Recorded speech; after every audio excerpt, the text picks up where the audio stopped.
Since graduating college, I would say I've applied to around 200 jobs. I would say I've applied to about 150, maybe more now. Some of the interview processes consist of constructing models and valuations. Some of them are pitch decks. I made it to the final round for one big tech company. Didn't end up getting it. I passed round 2 for another one, and the other ones either haven't heard back or just ghosted. Yeah.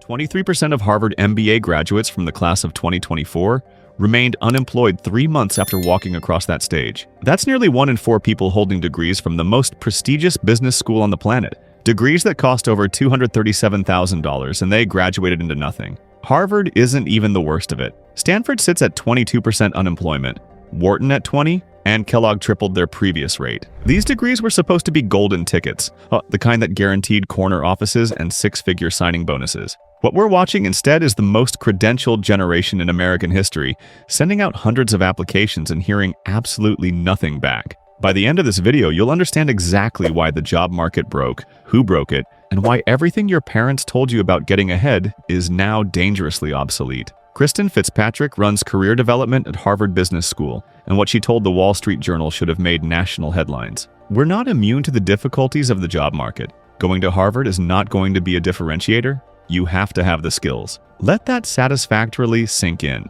Harvard's own career services director admitted that the Harvard name alone won't land you a job anymore. Only 10% of Harvard MBAs were unemployed 3 months after graduation in 2022. But that jumped to 20% by 2023 and climbed again to 23% for 2024. That's not a blip or a bad year. That's a trend moving in one direction. And here's where things get strange. The graduates who are landing jobs earn more than ever, with median compensation rising to $221,000 in 2024. Companies aren't paying less, they're just hiring far fewer people and being ruthlessly selective about who makes the cut. Ronald Diora earned his MBA from the Darden School of Business at the University of Virginia, applied to over 1,000 jobs, attended networking events and job fairs, sent cold emails to anyone who might help, and months later he still had nothing.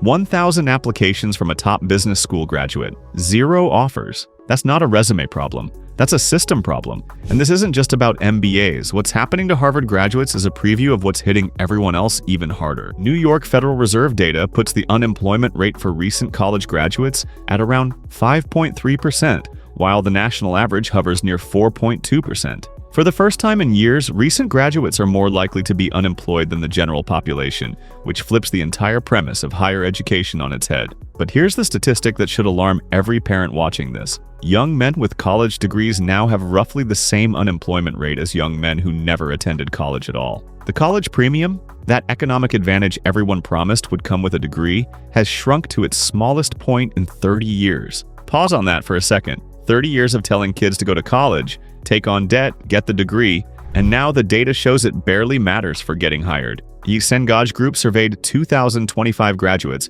and found that only 30% had secured full-time work in their field by mid-year. The class of 2025 actually submitted more applications than the year before, averaging 10 per person instead of 6, yet they received fewer job offers. More effort produced worse results across the board. So where are all these jobs that people are applying to? A lot of them don't exist, and I mean that literally. Welcome to the ghost job economy, and this is the part of the video that's going to make you angry. A 2025 analysis discovered that 27.4% of all job listings on LinkedIn are likely ghost jobs, meaning positions that companies have zero intention of filling. Hiring platform Greenhouse found similar numbers, and when they surveyed employers directly, 40% admitted to posting fake listings in 2024. Another 30% confessed they currently have a ghost job active right now. Think about what that means. You spent 3 hours tailoring your resume, writing a custom cover letter, researching the company, preparing for an interview that will never come, and the job never existed in the first place. Here's the reason that should make your blood boil. More than half of companies admitted they post ghost jobs to make current employees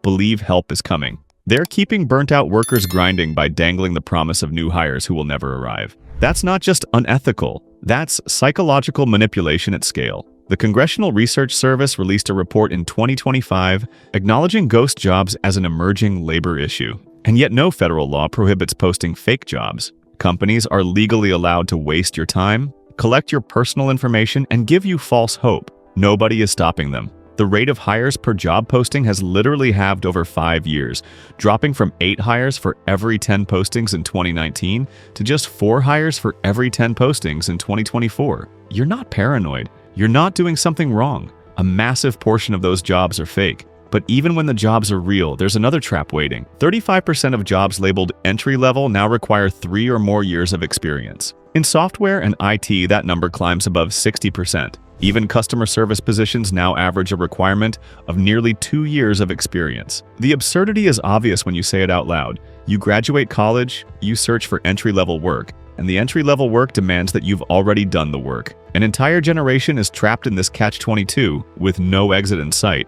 Indeed analyzed the tech sector and found that postings for senior-level roles dropped only 19% from 2020 levels, but junior positions collapsed by 34%. Companies aren't just hiring less, they're specifically eliminating the jobs that young people need to launch their careers. The bottom of the ladder has been sawed off. The entry-level roles attract between 400 and 600 applicants on average. Customer service or remote positions can exceed 1,000 within the first week. Tech postings can reach 2,000 applicants competing for a single opening, and recruiters spend an average of 6 to 8 seconds reviewing each resume on first pass. You're one of 500 people, and a human has 8 seconds to decide whether you deserve a closer look. Those aren't good odds for anyone. Now, everything I've told you so far explains why the job market is broken today. What I'm about to tell you explains why it's about to get much worse. Dario Amodei runs Anthropic, one of the leading AI companies in the world. In May 2025, he issued a warning that should terrify anyone entering the job market.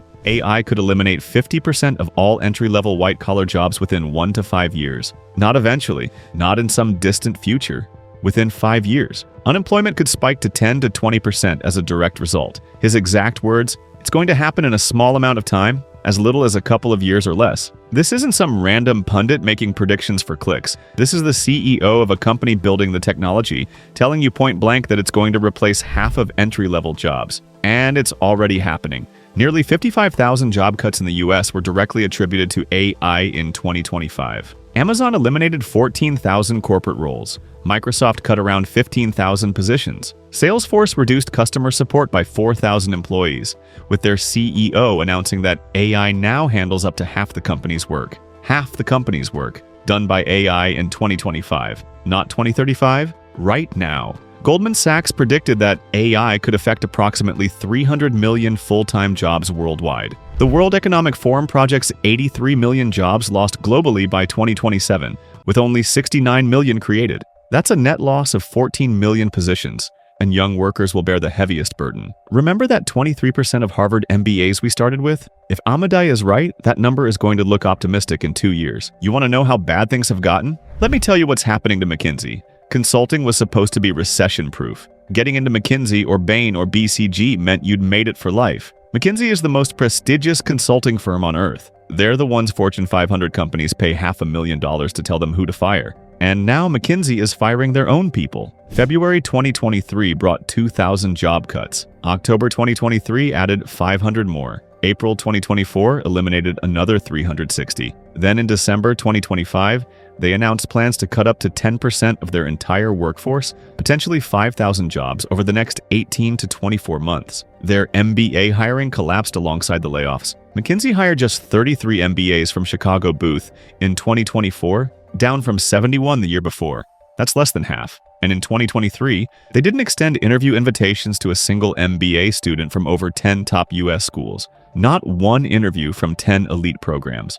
The Big Four firms, Deloitte, YY, KPMG, and PwC, saw job postings decline by over 50% year over year. The playbook parents handed their kids the one that said, get into a good school, land a consulting job, and you're set for life. That playbook has been shredded. While all of this is happening, while desperate job seekers apply to positions that don't exist, scammers notice the opportunity. FTC data reveals that losses from job scams grew from $90 million in 2020 to $501 million in 2024. Losses increased by more than 5 times in just 4 years, with reports nearly tripling over that same period. A new category called task scams exploded from nowhere. Reports went from 0 in 2020 to 20,000 in just the first half of 2024. These scams convince people to complete repetitive tasks like rating products or liking videos with fake promises of payment, then demand deposits to unlock earnings that never existed. Desperation makes people vulnerable.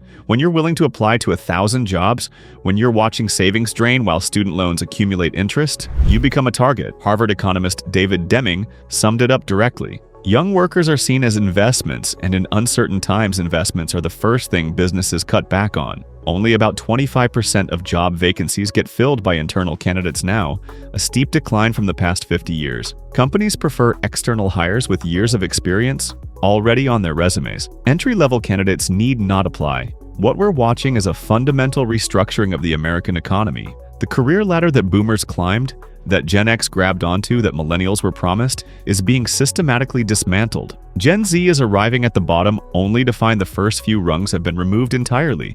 Ghost jobs waste your time by the millions. Entry-level positions demand years of experience you can't get. AI is coming for half of white-collar work within 5 years. Even McKinsey is bleeding out, and scammers are making $500 million a year off your desperation. The question isn't whether things will change. They're already changing. The question is whether anyone will build something new before an entire generation gets locked out. Because right now, even a Harvard degree, the most valuable credential in American business, isn't enough to get you in the door. If this helped you understand what's actually happening, hit subscribe, because next week I'm breaking down which industries are still hiring and what skills they're actually paying premium for. Drop a comment and tell me what field you're trying to break into. I read every single one, and it helps me know what to cover next. I'll see you in the next one.